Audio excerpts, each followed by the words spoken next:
Hello and welcome! In this lecture we're going to add some validation logic to our move action to ensure that we can only move to valid grid positions. Okay, so here we are and we have all of the positions around the unit, but of course positions that are outside the map, like for example -1, -1, should not be valid.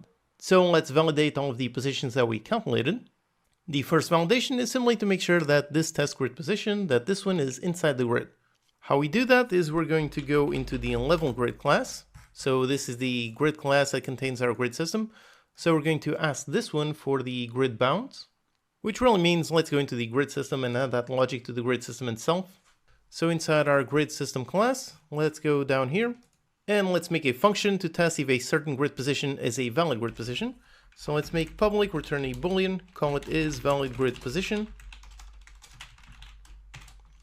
We're going to receive a grid position for our testing. Okay, then here it's super simple. In order to test if it's valid, let's just test if it's above 0 and smaller than the width and height. So we're just going to return if the grid position.x, if it is bigger or equal to 0, because 0 is still valid, and make sure that grid position.z is also bigger or equal to 0. Then make sure it's under the width and height, so grid position, check the x under the width, and finally check the grid position.z is under the height. Let's just add some new lines to make this function easier to read. Okay, so here are all of our conditions. Now let's go into the level grid and make a pass-through function to call this function. So we can actually just copy this function signature since we want it to be exactly the same. So let's go back into the level grid script and go down here and do the exact same thing that we did here on the get grid position. So just copy the same function signature, then the lambda expression, go into the grid system, and test the is valid grid position, pass in the same one. Okay, that's it. So now we can access this function. So let's do that. Let's go into the move action. And over here, after we test, let's go into the level grid, access the static instance. Then we test is valid grid position, and we're going to pass in our test grid position. So basically, if it is valid, then we want to keep this position. If not, then we want to discard it. So let's just do if this one is not valid. If it is not valid, then let's just do continue. If you're not familiar with the continue keyword, it's super simple. Basically what it does is just skips the for to the next iteration. So by using continue here, if it is not valid, then it continues immediately on to the next iteration. If it is valid, then it does continue down here and we do see our log. Okay, so with this, let's test and see if -1 and -1 still shows up or not. So here's my unit, still on the same position, press on T, and yep, there you go, here's our valid grid positions. So -1, -1 is no longer valid, -1, 0, and so on. None of those are valid. The only valid ones are 0, 0, that's where it is, 0, 1, 1, 0, and 1, 1. Okay, great, so we no longer have invalid nodes outside of the grid. Now the next validation is we don't want the unit to move to where it already is. That would make no sense. We would just waste an action just to stand still. So that's another simple validation. Over here in our move action, all we need to test is test if the test grid position, if it is the exact same one as the unit grid position.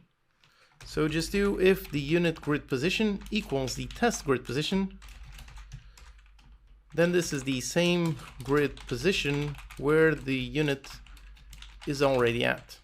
So we want to ignore it, so once again, let's continue. Okay, let's test again. And yep, now position 0, 0 is no longer valid. Okay, great. Now for the next validation, we don't want to move to a position that is already occupied.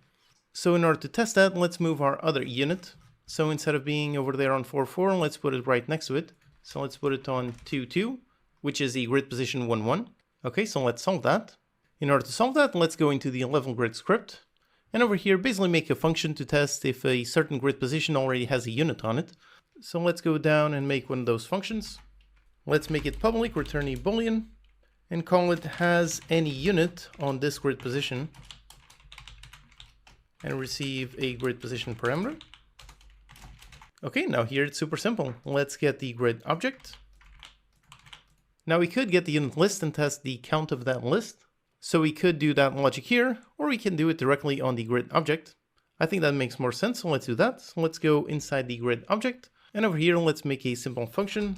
So public bool has any unit. And over here, it's super simple. Just return if the unit list.count, if it is bigger than 0.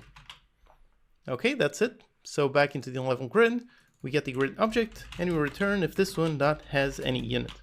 All right, so now we have this function. Let's go back into the move action, and for another testing, let's test if, go into the level grid, access the instance, use the function, pass in the test grid position.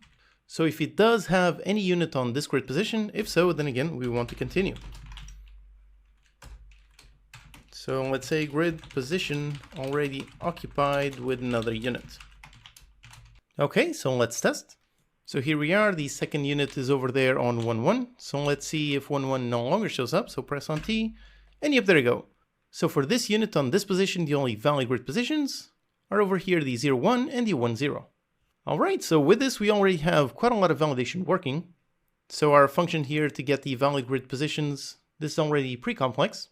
We first cycle through all of the potential possible grid positions within the max move range.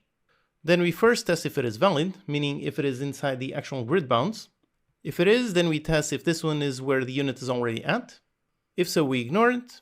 And finally, we test if the test grid position, if that one already has a unit on it. If it's already occupied, then we don't want to go there. But if it passes through all of these checks, then it is indeed a valid grid position. All right, so all of the logic is working. Let's just, instead of doing a debug.log, let's go into the valid grid position list and add the test grid position. So this function is now fully working.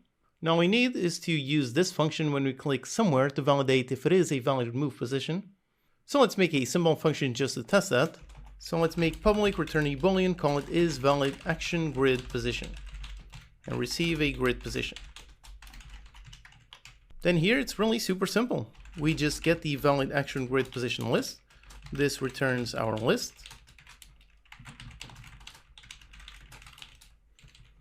In order to see if this grid position is valid, then we just need to go into the valid grid position list and ask if it does contain this grid position. If so, it is valid. If not, then it is invalid. Okay, so that's it. So we have these two really nice functions. Now let's apply it to our mouse click. So let's go back into the unit action system. And over here, this is what we're doing. So we test for a mouse click. We get the move action and we move towards the mouse world position. Instead of doing this directly, first of all, instead of working with world positions, let's work with grid positions. So let's define a grid position for the mouse grid position. To do this conversion, we just go into the level grid, access the instance in order to get the grid position and pass in the mouse world.getPosition. Okay, so we have the mouse grid position. Then with this, let's test if it's a valid action. So let's go into the selected unit, get the move action, and on the move action, let's test if this is a valid grid position. Pass in the mouse grid position, and if it is, so let's put this in an if. So if this is a valid grid position, then let's tell the unit to move there. So tell the unit to move, and move towards the mouse grid position. By the way, we're going to refactor this code in a little bit. You see a bunch of duplication here with always accessing the unit and move action. This is all going to be heavily refactored once we start implementing more complexity into the actions. So don't worry too much about duplication right now. It's going to be fixed soon. Now the only issue that we see is this error here. So basically the move action expects a world position rather than a grid position. So let's just go into the move action onto this function and change things. Instead of receiving a world position, let's receive a grid position. And then for the target position, let's just go into the level grid, get the instance in order to get the world position. So we actually need to expose this function. So let's go into our level grid. Let's go down. Just like we were doing a pass-through function for the grid position, let's do another one to get the world position. Get world position, use the exact same name, the exact same everything.